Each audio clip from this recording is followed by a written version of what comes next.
Hello, friends. Welcome back to the Test Those Breasts podcast. I am your host, Jamie Vaughn. I'm a retired teacher of 20 years and a breast cancer thriver turned staunch, unapologetic, loud supporter and advocate for others, bringing education and awareness through a myriad of medical experts, therapists, caregivers, and other survivors.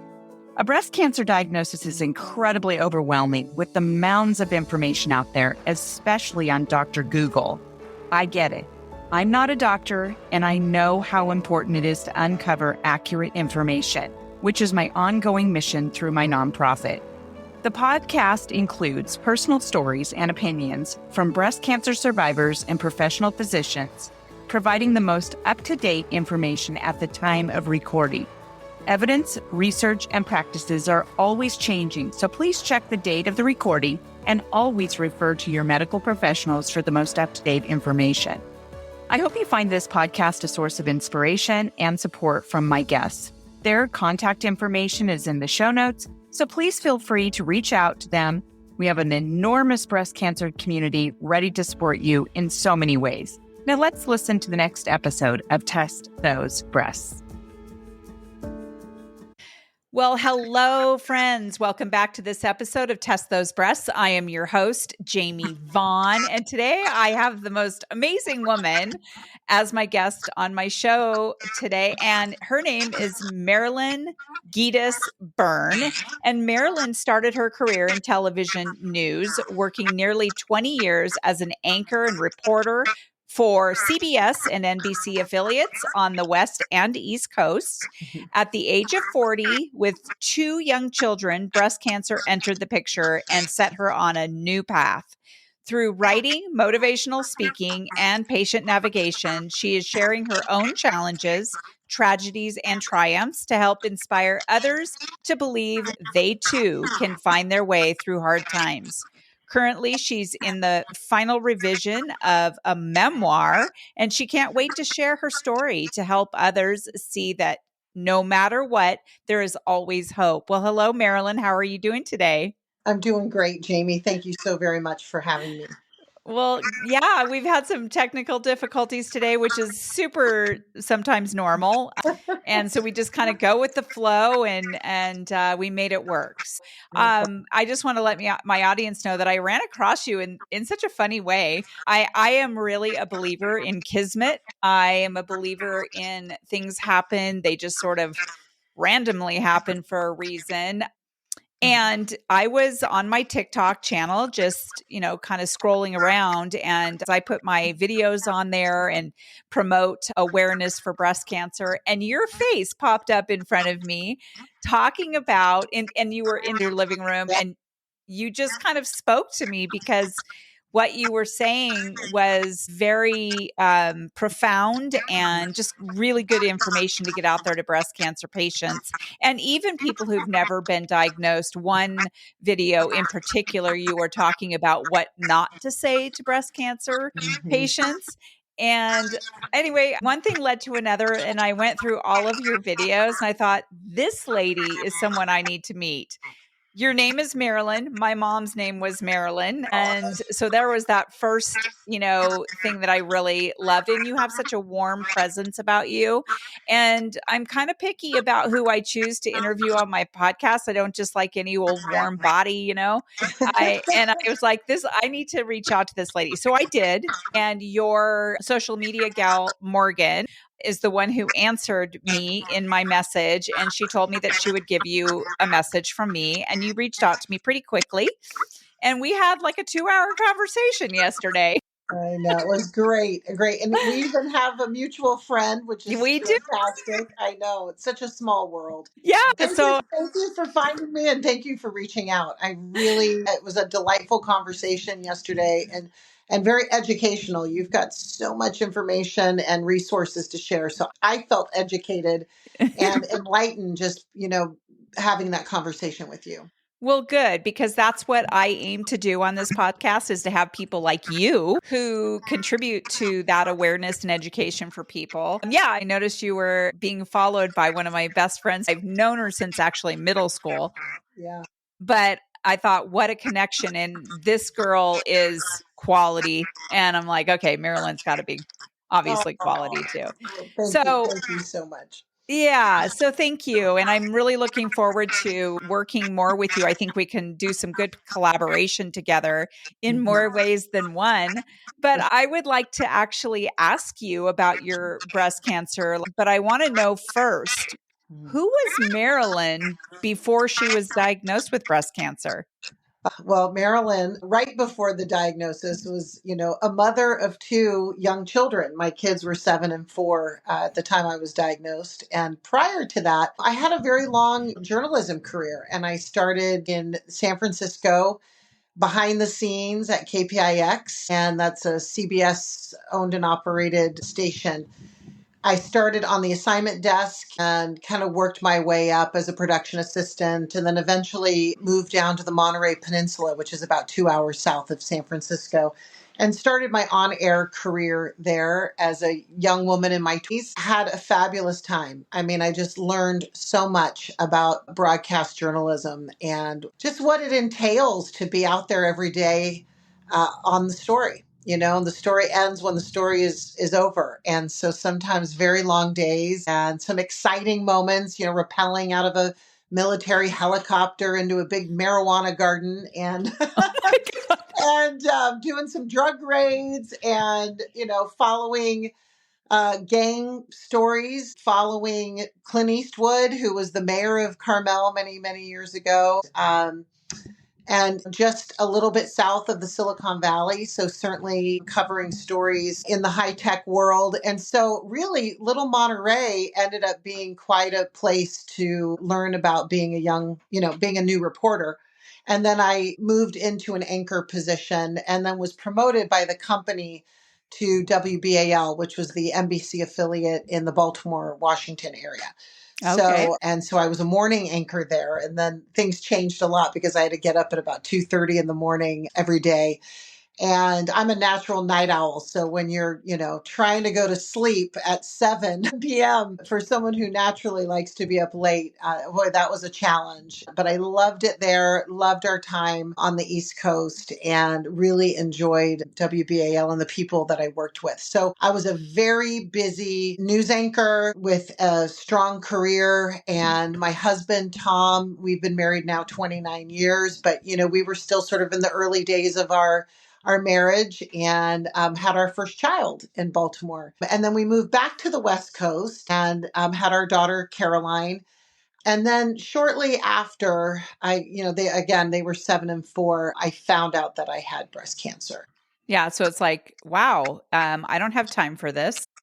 Yeah, oh, totally. I was shocked. And, I was a college athlete. I played volleyball and always considered myself really healthy and active. And I wasn't abusive to my body other than getting up at 2:30 in the morning for many years and in a high stress job. I'm sure, that taxed my immune system a bit, but I, always took good care of myself. And it just wasn't something that I ever expected or imagined. And it wasn't something I was afraid of. I hear people today who have never had cancer and they're terrified of cancer. People are so afraid. I didn't feel that. I just, I've had kind of a charmed life up until that point, I would say. Things went in my direction. I had beautiful parents and wonderful siblings. And, I felt like I had a very blessed life. And then I was diagnosed, and boy, we did feel like we kind of fell into a vortex.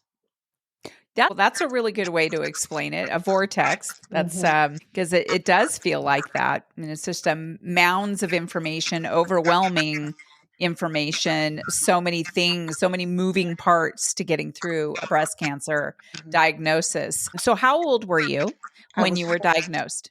I was 40. So, yeah. So, you were not like old. Like I was 54 when I was diagnosed. And I always thought, that's around the age that if people are going to get breast cancer, right? We usually don't think about people who are younger. I mean, after all, it hasn't always been that people start getting, mammograms and things like that at age 40. You just don't think about those things and it's no. not really on our radar all that much.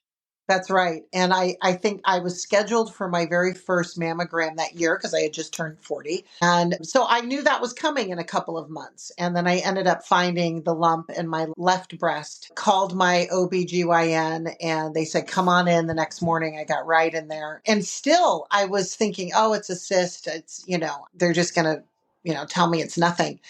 And I remember bringing them cookies in the morning. I stopped by a local bakery, and this was the doctor who delivered our daughter.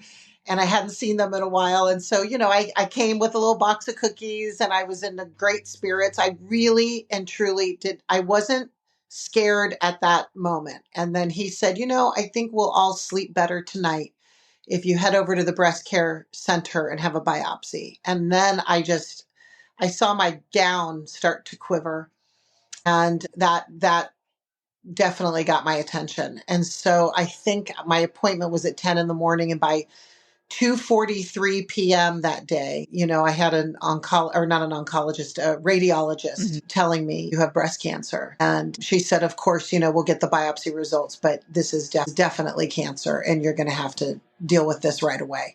So what stage was it? It was stage 2B, invasive ductal cancer, breast cancer. And I did have 3 out of 5 lymph nodes were cancerous. So that was a bummer because, of course, you're hoping that it hadn't reached the lymph nodes. Right. I started with a double bilateral mastectomy. Okay. And then after surgery, I did, gosh, it was 20 rounds. It was about 6 to 7 months of chemotherapy. And sadly, after the chemo was over, we don't know if it was from the PICC line. It kind of followed the line of the PICC line, an 18-inch blood clot that was in the jugular down across the subclavian vein and down my right arm. And it was throwing clots to the lungs. And I was very, very, very ill in the hospital about 8 days. And not really sure if I was going to leave that hospital. It was very scary. And I made it. And I do feel that there were beautiful miracles in me walking out of there, and got home, ended up getting shingles. For a little, little flavor. And I think my body my immune system was so shot. And then I had to start 6 weeks of radiation. So it really was a haul. Because breast cancer isn't enough. They want to throw you more things, right?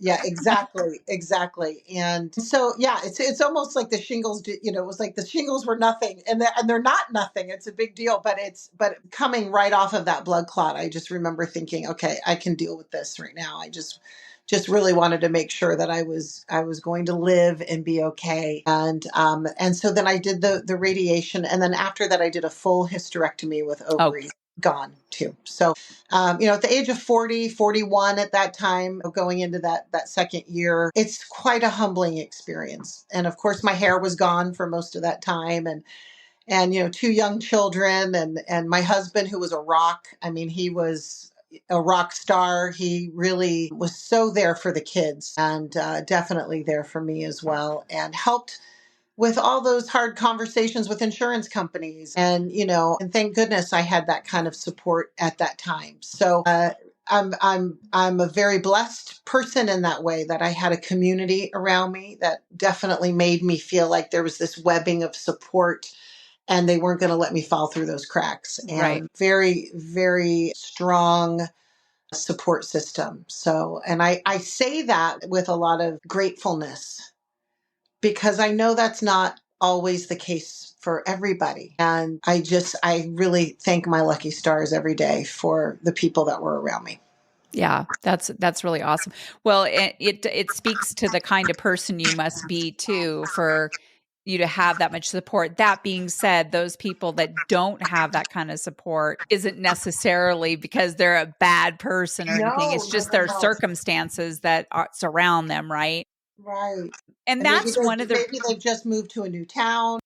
Exactly. And I know people like that. I've interviewed people who moved to a new town, got breast cancer, didn't know anyone. But that is why I really try to encourage people to reach out to the cancer community where they are, or even online, or both, Mhm. to, have that support, because everyone just experiences it differently. So I'm True. glad that you had that support. I'm glad that your husband was so great, that I also had the same. That is not always the case. I know that the last I heard, it was like 40% of marriages end up in divorce, or relationships end up, splitting up because of diagnoses like that. Some people just can't, they can't connect, they can't handle it. And that's, my husband and I went through some hard times Mhm. because of it, but we did the work, and we still do the work, Yeah. even in my survivorship, because we know that when we are deemed disease free, that it's not really over. No, it's not. It's never really over, is it? Oh, it's really not. No, it's not. And I think, that's the hard thing about cancer is I talked about this in one of the reels I did just a few days ago, that I remember once I went through surgery and chemo and the blood clot and radiation. And that last day of radiation, you go and you ring this bell that's on the wall, and it signifies the end of formal Mhm. treatment. And everybody was just clapping, and we had champagne.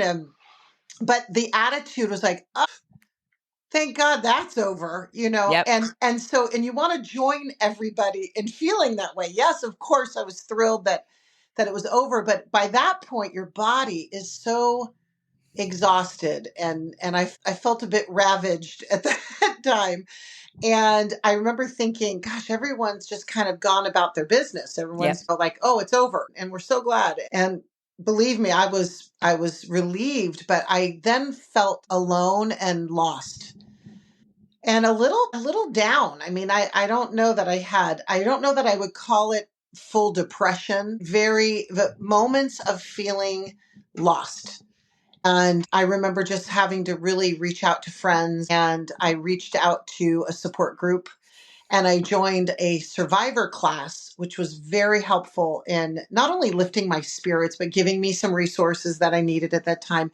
And just to be told that that was a very common time in that in between, when you're done with treatment, you're not seeing your doctors and nurses all the time. Because I think when you see them frequently, you feel a little safety net there. And even though you're kind of glad to be done with a lot of those appointments, you're left wondering now what's next. And I also think that when you're in the fight, you don't have time to process what's happened to you. It's after things slow down and you get some stillness, you realize, oh my gosh, we just went through this for the last year and a half or 2 years. So I think you can feel a bit overwhelmed. And I think that's the time when you might need the most support. I completely agree. You are echoing so Mhm. much of what I went through and felt, and so many other women, because, not a lot of people understand that after we are deemed disease free and the doctor's appointments slow down, what that puts us through. Like, it's the mental and emotional situation where you are feeling lost. And that's what happened to me almost 2 years ago, where I had had my mastectomy and reconstruction, came back from New Orleans. I was deemed disease free, and it was around February, and I was in my first year of retirement. So retiring is a little difficult in itself, because you're so used to being so busy working every day and doing all the things. Then you retire, and you have to learn how to be retired. You have to learn about what kind of things you're going to do, how to keep a schedule. Are you going to have any hobbies? Are you going to have a side business or whatever? And when I was diagnosed, it was literally 1 week after my retirement party. Oh, wow. So I spent the first, better half of the year dealing with cancer. And then when February rolled around, I was depressed. And Hmm. and my husband wasn't understanding that. We were not connecting at all. And it was frustrating, both of us. And so anyway, we ended up going to therapy. And we still do to this day, just because uh, even when you're doing really well together, Mhm. that it's still okay to go to therapy because you want to talk about the good things too. Mhm. People were like, well, why don't you write a book? And I didn't want to write a book, but I knew how to podcast because I had a podcast before I retired about education to help struggling teachers and new teachers. So I thought I like to have conversations with people. And I also want to bring awareness to other people about breast cancer. So podcasting was just sort of, it made Felt sense. natural. It was natural. And so I launched it on the 1 year anniversary of my diagnosis and have been releasing every week ever since. Wow. So, yeah. And so when we talk about what we do in our survivorship, I already know part of what you do, especially because of your TikTok videos. You have a whole series and they're topics that we all need to hear and talk about. So, what else do you do in your survivorship to give back to the breast cancer community?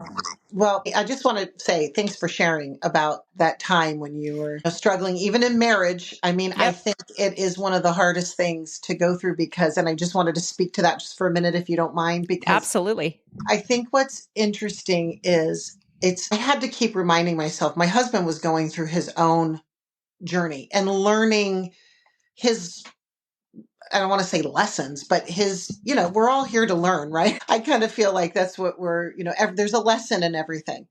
And I think he was on a journey as my caretaker Mhm. and support system, and definitely stepping up for the kids and trying to keep life as normal as possible for them and coaching Little League. He was incredible. But I was facing this life-threatening disease.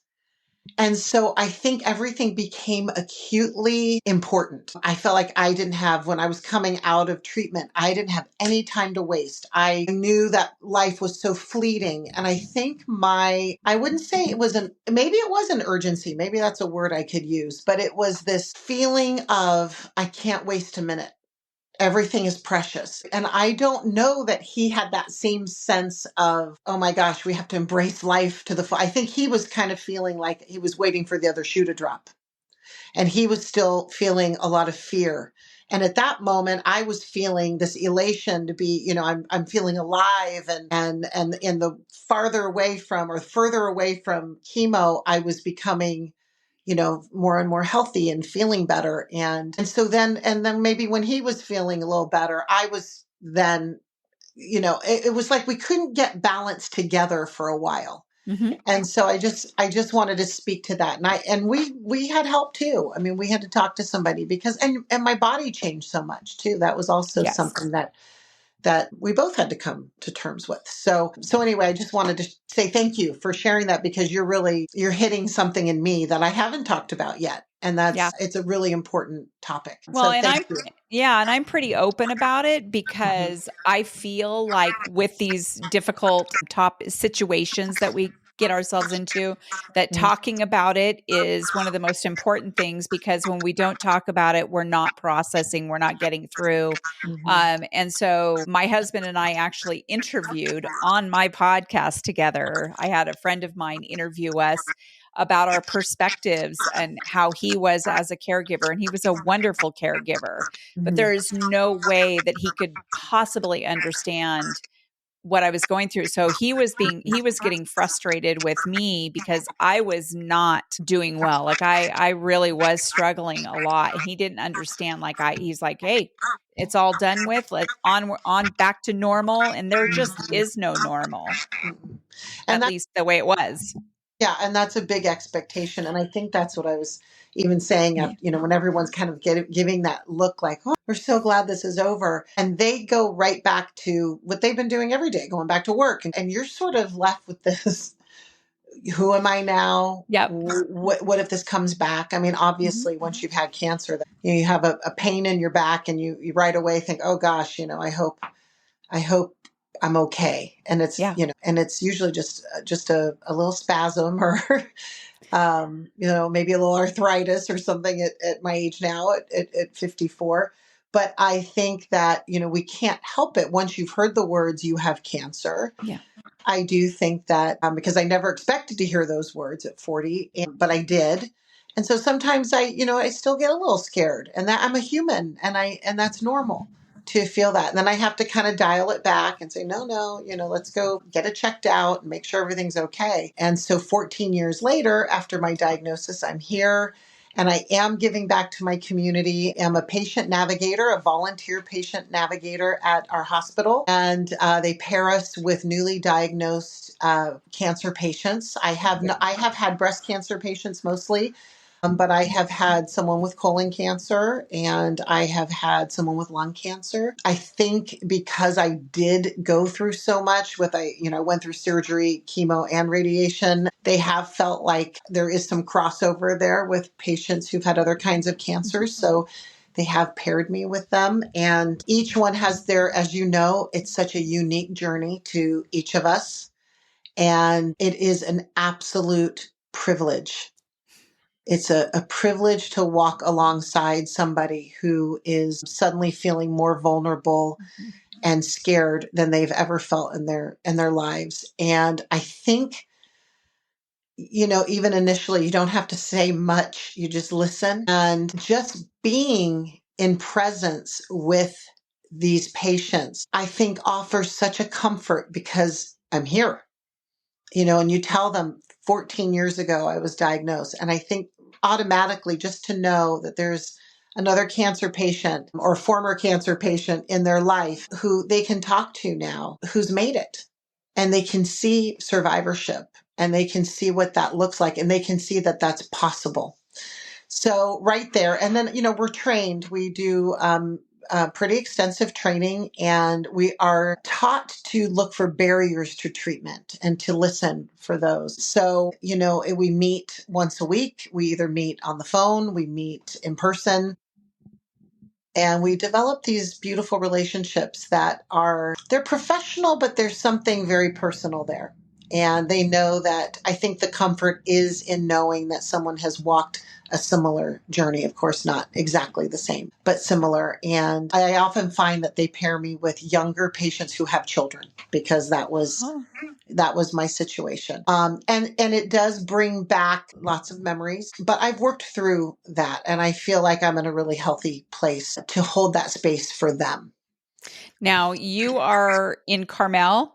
Yes. And it's called Healing Partners of the Central Coast. Yes, Okay. correct. And Healing Partners of the Central Coast is a nonprofit organization that provides a healing modality to patients who are on the journey. And it is most like Reiki work. It's an energy work. It was developed by nurses many, many, many, many decades ago, actually.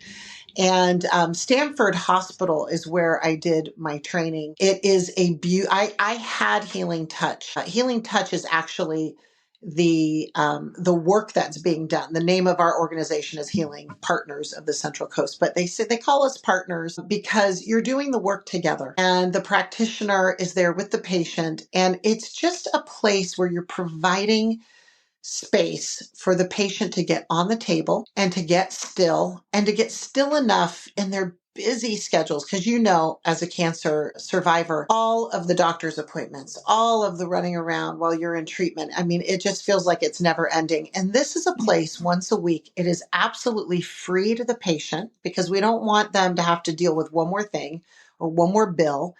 And they come in, they get on the table, and they can take off their mom hat and their wife hat and their work hat and just be and give their bodies enough stillness to kind of get in touch with what they need, because maybe they weren't even realizing how stressed out they were that week. Maybe they weren't realizing how busy they had become and didn't take time to rest their bodies and rest their minds. And so it's a beautiful, I think it's teamwork of the practitioner doing the techniques and non-invasive. So when these patients are in a routine of having invasive treatment, this is non-invasive. It's peaceful, it's quiet. And as Stanford said, we're not exactly sure how it works, but we know that people who do it have better outcomes. And I thought, wow, I think whether it's just the patient finding the stillness and getting more calm, the reduction of anxiety. And now there's so many studies out there that show that this works. My own oncologist has said she sees huge benefits after surgery, faster healing times, less nausea with chemotherapy, and less burning to the skin during radiation. So she said, and when you have oncologists prescribing healing touch to their patients, Yeah. we're really moving in an exciting direction, I think. Yeah, I think so too. And when you have an oncologist who actually, grasps that idea, because not all oncologists are like that, we have a couple of oncologists, as integrative oncologists in our area, who work with the general oncologists together. So they're like, that's why we call it integrative, so that it can work alongside Western medication. And there are better outcomes when we incorporate things like that. Yeah, Yeah. absolutely. It's self-care, Yeah. really. And so now, so I went through the training, and so I received healing touch during the course of my cancer journey, and starting before surgery, through chemo, and into radiation. And I really believe it was integral to my healing. And so I've taken all the courses, and now I have the absolute privilege of working with clients myself, and I have a little studio, and I have three clients right now who are at various stages of their cancer treatment. And so, yet again, I feel this tremendous sense of giving back, and I feel it's a real honor to share that space with people who are going through so much. Well, and they probably are incredibly comfortable around you. You can tell that you love what you do, and that you appreciate that. And so just probably they feel so much more comfortable with you. So Thank that's you. awesome. I love it. I love Thank it. you. You have a memoir that's coming out, and you don't want to talk too much about it. Is there anything you can share with us, though? Absolutely. I started writing quite a few years ago about my experience, and we had a little twist right after the bilateral mastectomy, and just about a week before I started chemotherapy. My brother, a dentist of 30 years at that time, showed up on our porch in a catatonic state. We didn't know what happened to him, and we took him in and we took care of him on at the same time that I was really in the thick of that battle with the breast cancer. And he was in and out of hospitals, and we did everything we could to give him a respite, to try to manage his practice while he was home with us from afar, from a distance. And I won't tell you how it ends, but I will tell you it's a story of a brother and sister close at heart, intersecting at the height of their own crises, with one desperately wanting to live and the other desperately wanting to die. And so it is a story of family and hope and resilience and tragedy and forgiveness. And it's just kind of a remarkable moment in time when, this family, we all were very healthy and strong. And then suddenly two of the four kids in our family were at the just peak of our crises, and how our family came together and dealt with it all. It's a remarkable story of survival, for sure. Very interesting. So when will that be published and released?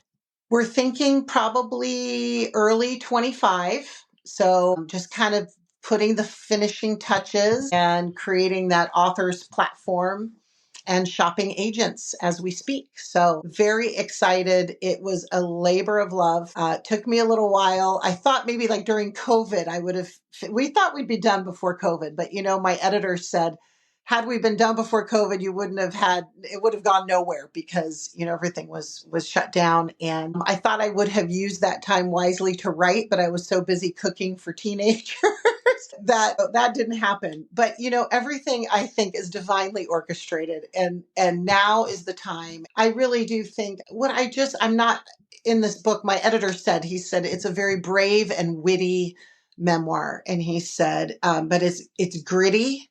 It's not Pollyanna. It's real, it's raw, but he said it's done with so much love and truth that what was remarkable to him, he said, was that there was no bitterness. And he said, oftentimes in memoir, there may be a little bitterness. And he said, there's just none of that. And that was a real compliment to me and that's what I want. I don't want this to be about making some statement. I'm not trying to preach or lecture or anything. I just simply share my story and hope that people will realize no matter what comes down the pike, you can get through it, and that we are all here today. So we have 100% track record for overcoming. And I think that's something that is a good reminder, no matter what you're going through. I definitely think this story, there are two main audiences of my book. It's probably, cancer, the cancer world, and families that are helping others with mental illness. So, I just really do want to help. And I do feel like it's my duty and to share. I love it. Maybe it can be made into a movie someday. You know, I always the one thing is interesting, we have early readers, they're called beta readers, and everyone wrote, I think it's a movie. I think it's a movie. And I think I'm a very visual person. So when I write, I definitely do bring you into that scene, and it's quite visual. So who knows? It'll be an interesting journey, and I'm excited to be on it. I think it's great. And I love it when there's a really good memoir that is brought to the theater so that, people can visualize. I'm very visual as well. And there's been some really great ones out there. Really, Oh, really good. Well, I think it's thank great. you. And I really look forward to getting the link to the memoir once you have it so we can actually put it in the show notes. So I want to go ahead and wrap up with I always ask people what kind of advice they might have for people who've never been diagnosed. So for me, I started getting my mammograms probably about age 40. I knew I had dense breasts. I didn't know that right away because I didn't even know what that meant until a little bit later down the road. And I ended up having to have a couple of lumpectomies in the past 10 years before I got breast cancer. And so I've just always been very diligent about going every single year, getting my mammograms, not always about self breast exams, but I always like to ask, what kind of advice could you give to someone who's never been diagnosed, whether it be they're in their 20s or 40s? Yeah, sure. Absolutely. Know your breasts. Know them well enough to notice any changes. And I was not good at that, or I didn't pay close enough attention. Maybe I could have found the lump in my breast a little earlier. I found it, I say by accident. I don't think there are accidents, but when I did, it was already the lump had it was a good size lump. And I think had I known my breasts a little better, maybe I would have caught it earlier. And so that's one. And just to listen to your body and pay attention. So, maybe unusual. I know I was feeling unusual tiredness. I just felt like I wasn't bouncing back as fast from a cold, or I'm not saying if that's happening to anybody that there's any need for alarm. It's just if your body's behaving in a way that might feel different to you, just pay attention, and rest and listen, be more in touch with what your body's telling you, because our bodies are just remarkable. And I think that there are these messages we get. And then the other thing is just don't go down the rabbit hole of the internet searching. And Right. you got to be really careful, because boy, you can really freak yourself out if you do. And so I just think staying in touch, getting still and quiet enough and in touch with yourself enough that you're aware if something's changing. I really think that's important. So I guess that's presence and stillness. We're all so busy, and we're all just, I feel like things get busier and busier. And so I think it's up to us to carve out time in our day to get still enough to pay attention, to listen, to be aware. And our bodies tell us a lot. Yeah. Well, it was a good thing that you went in to get that mammogram when you did. Mhm. And I think you're right. I think we need to slow down, know our bodies, and because we are the ones that know it the best. And I knew that I had a lump, but I also knew I had lumpy breasts because I had Mm, dense breast tissue. So I was just sliding into retirement, but I was super busy. I had a few months before I was going to retire, and I knew that my mammogram was probably coming up soon. And I yeah. did get reminded, and I ended up going in, but they moved it up by 3 weeks because they asked me if I had felt anything. And at first I said no, but then I was like, actually, I do feel a lump. It feels a little bit different, and I feel these zingers and hot spots. So they moved it up by 3 weeks, and luckily I did. And I had stage 2. Was yours estrogen driven or no? Yeah, for Okay, sure. so mine was not. So mine was HER2 positive, ERPR negative. Okay. Yeah. Okay. Yeah. Okay, so I love how you said know your breasts because you and I yesterday talked about know your lemons. Yep. And my audience knows that I am a lemonista Yes. with I know think your lemons. I want to be a lemonista too. We're going to make sure you're a lemonista because it'll pair really nicely with your nurse navigating. Okay. And, because just to bring awareness to people who haven't had it will pair really nicely, and your energy, your healing practitioner, Mhm. piece to it as well. So, but know your lemons is so great because it makes it kind of a quirky, fun way to help people understand what the 12 signs of breast cancer is and what an actual lump feels like. But also, there's a free app that people can download that actually reminds them to do their self breast exams and to not just do them, but do them properly because I never did them properly. Mhm. And most people don't. That would be great to know your breasts, know your lemons. I love it. Great, great tagline. Yeah. So we have in the contact information, I have you on Instagram, Facebook, TikTok, LinkedIn, and then a website is going to be coming if anybody wants to reach out to you. Mhm. And then lotsofhelpinghands.org and Meal Train. I used Meal Train when I had cancer. That was so good. Yeah. There's also, you should know about, it's called wegotthis.org. Have you ever heard of that? Wegotthis.org. Alyssa Calvert. I interviewed her. She has metastatic breast cancer, and she started a nonprofit called We Got This because she realized when she first got breast cancer, there was no real place for people to go to get you what you might need. So people always ask you, what do you need? What can I do for you? And at that time, we're like, I don't know. Like, Yeah. I don't even know what I want. So she started this organization, and it's run a lot like a baby registry and a wedding registry, so that people can go in there and they can register for certain things that they might need, and friends can help out with that. And then people can go onto that website into your registry and get you the things that you need. Wow. I That's know. cool. It's No, I really have not heard cool. of that. And that'd be great. That would be a great thing I could tell patients during the Yep. navigation process. Wegotthis.org. WeGotThis.org. Yeah, lots of We helping got this. hands. Lots of helping hands. Lots of helping hands. .org was one that my friends used, and they could put in the needs of a newly diagnosed patient, me in this situation. And so I needed maybe some rides for the kids to school Oh, yes. and maybe some meals. You could do other chores. You could add in their laundry, or, I was a little personal about my laundry, but if I needed to, I could add some of these chores. And people were, how people are. As soon as they know a friend, a loved one has been diagnosed, they just can't do enough. And, we had hot meals on the porch, and we had people dropping by and sending their cleaning ladies over and the whole thing. So I feel like lots of helping hands .org was a way to organize that, and also gave me an opportunity to send well wishes to everybody who was sending well wishes to me.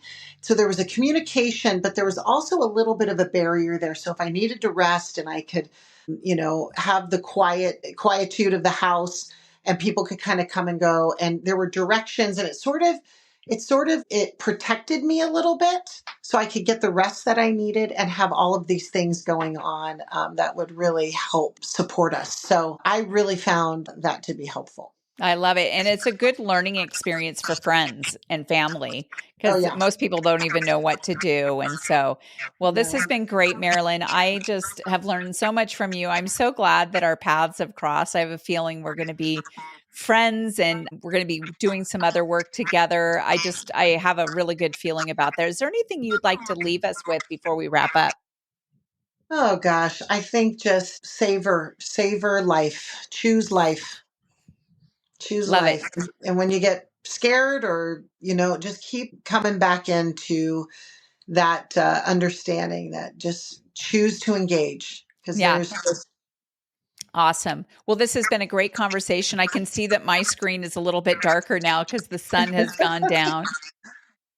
Well, I appreciate it. And to my audience, thank you once again for joining us on this episode of Test Those Breasts. I am thrilled that you're here every single week. And as usual, if you can head over to your favorite platform and rate and review this podcast, it really does help. And when people just give it a 5-star would be good. And even a little review. I know on some platforms you can do that. And I just really appreciate that. And we will see you next time on the next episode of Test Those Breasts. Bye for now. thanks, Jamie. Friends, thank you so much for listening to this episode of Test Those Breasts. I hope you got some great, much needed information that will help you with your journey. As always, I am open to guests to add value to my show, and I'm also open to being a guest on other podcasts where I can add value. So please reach out if you'd like to collaborate. My contact information is in the show notes. And as a reminder, rating, reviewing, and sharing this podcast will truly help build a bigger audience all over the world. I thank you for your efforts. I look forward to sharing my next episode of Test Those Breasts.